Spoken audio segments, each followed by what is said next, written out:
Welcome to the Leadership Film Analysis of Hidden Figures by Diane Darling, Michael Graney, Bridget Kovic, and Shybri Wilson.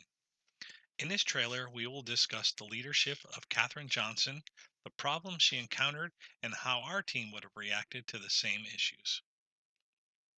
The film Hidden Figures portrays Katherine Johnson as an authentic, charismatic, and adaptive leader with a high level of expertise.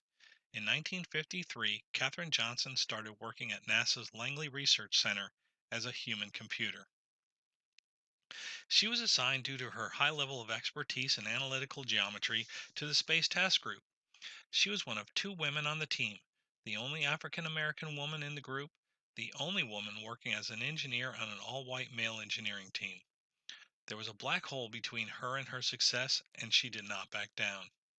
At the beginning of the film, Catherine was timid, but she relied heavily on her expertise and many other strengths to grow her leadership traits and her influence on others. Her growth followed a trajectory much like that of a rocket ship launched to the moon. Her actions ultimately emulated leadership that is about articulating visions, embodying values, and creating the environment within which things can be accomplished. Catherine was dedicated to her work, and her self confidence in her abilities at work and at home never wavered. She displayed innovative visioning and shared power for key decisions by evaluating and solving advanced mathematical problems that her colleagues could not solve. Catherine constantly scanned and analyzed her environment and was not intimidated to speak up to Harrison, her supervisor. She chose integrity over intimidation when she admitted to holding a redacted document up to the light to read a hidden text. This was an assertive but not aggressive display of what she had to do to overcome obstacles that interfered with her work. Catherine possessed many other traits of an effective leader. She was very tolerant of stress as Harrison was demanding. Her coworkers were hostile and her days were long. So many obstacles that could have derailed her, but she stays focused on her work and treated everyone with respect. This showed she was emotionally stable and had little need for affiliation and or power. She did not blame others for the problems she faced. She took responsibility for her work and persevered through every obstacle to write her own story of success. As an African American woman working with predominantly white men during the civil rights movement, Catherine faced adversity and discrimination. She had to work extremely hard to prove to her colleagues that she added value to the team. She chose not to live the story that society had written for her. Instead, Catherine embraced self invention and chose to author her own story, one of leadership, hope, and success. She displayed her adaptive leader traits by, after receiving negative feedback for her long breaks, yelling out that she had to walk a half mile to use the colored restroom. She used this crisis as an opportunity to make necessary changes. She emerged as a leader who is not afraid to make her superiors see the major obstacles she has to overcome to complete her work. Catherine's adaptive leadership behaviors were influential and led to support from Harrison and John Glenn. Once she garnered this support, she was able to go above and beyond what others expected of her. She played a major role in breaking down the barriers of racial divisions at NASA and ultimately became a trailblazer in her field and for women at large. Another issue Catherine faced was constant change. Adaptive capacity is what allows leaders to respond quickly and intelligently to relentless change. At the beginning of the film, Catherine did not have the security clearance to study all of the pertinent information needed to do her calculations. She was left out of high level meetings where confidential information was shared that had a direct impact on her work. Using her expert power, she explained the importance of her attendance at those meetings and fought to get the security clearance by explaining that her presence at the meetings was necessary so she would receive crucial information in a timely manner.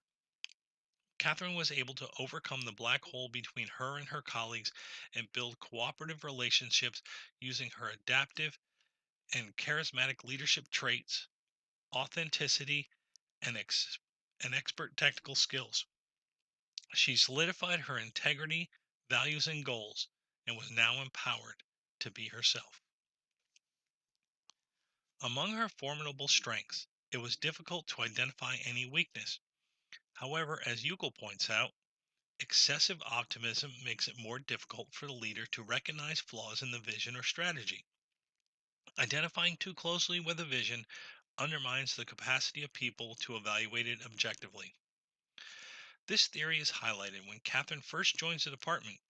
She and the rest of her colleagues were striving to calculate an equation or vision. Catherine stepped back and recognized the flaw in her methods they were using and applied a different method to solve the equation. This dependence on the leader inhibits development of competent successors.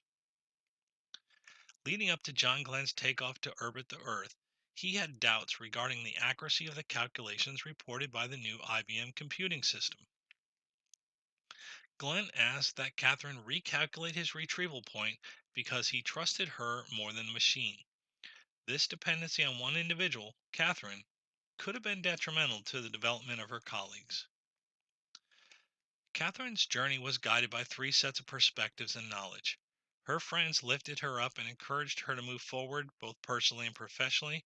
Her superior, Harrison, continually challenged her to look beyond the obvious. Her friends and Harrison were a critical component for Catherine's journey, but her own perspective dominated. She conceptualized the organization's consensus while aligning with the vision of the organization.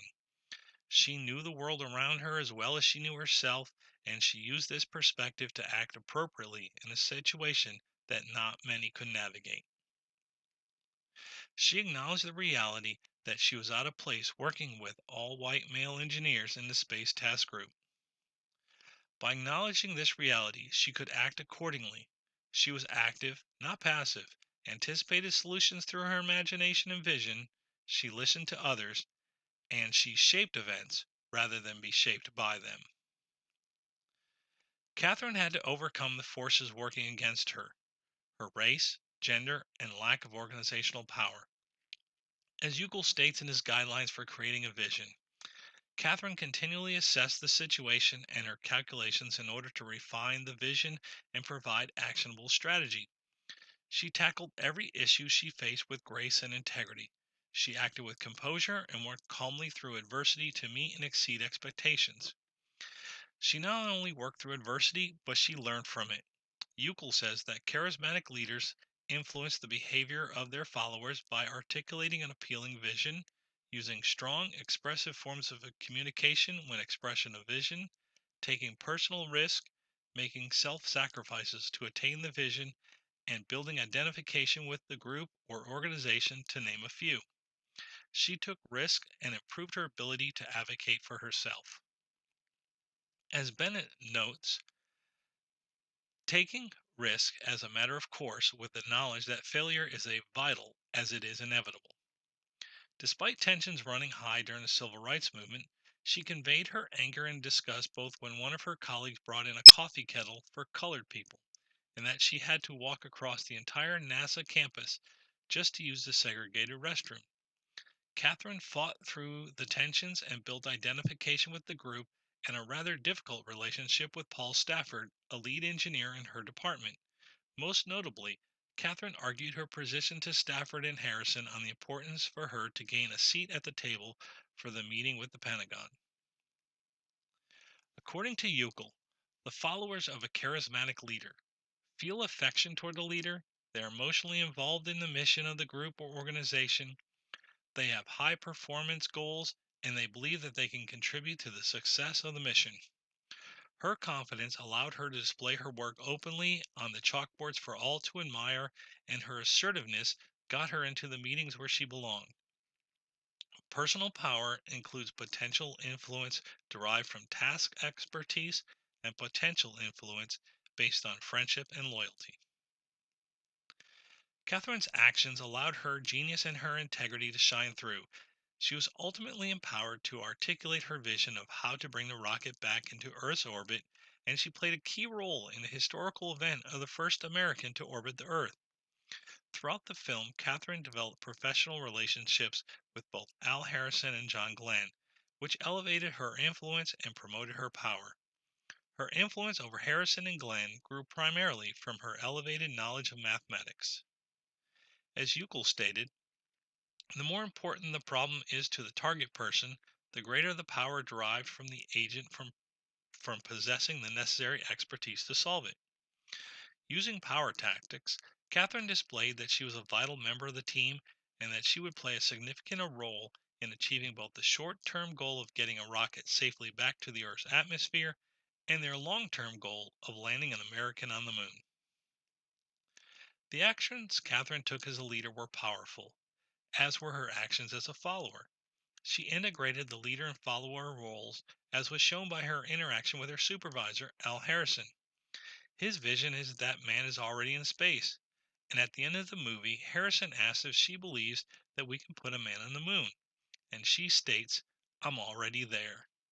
This dyadic relationship between the two was dynamic, as Catherine was not shy to tell Harrison, You're the boss. You just have to act like one. Considering the time period in which these events took place, our team would employ, much like Catherine did, Venice's ingredients for leadership: guided vision, passion, and integrity. These core ingredients foster behaviors and actions that include observing and accepting the realities of the workplace, acquiring a deep knowledge about the project goals, working diligently and confidently to meet those goals, and forming solid relationships with colleagues. We acknowledge the risk of negative consequences such as termination, yet we would empower ourselves by speaking out and educating others about discrimination and injustices that stifle ability to get the job done. We would recognize the importance of gaining Al Harrison and John Glenn's trust. This perspective acknowledges that gaining Harrison and Glenn's trust is a pivotal point from which we would garner the respect and trust of the entire Space Task Group, just as Catherine did. Gaining approval of an entire team typically boosts morale, which ignites a passion for excellence. This passion was needed to complete the calculations necessary to launch an American into orbit and safely retrieve him from the ocean upon landing.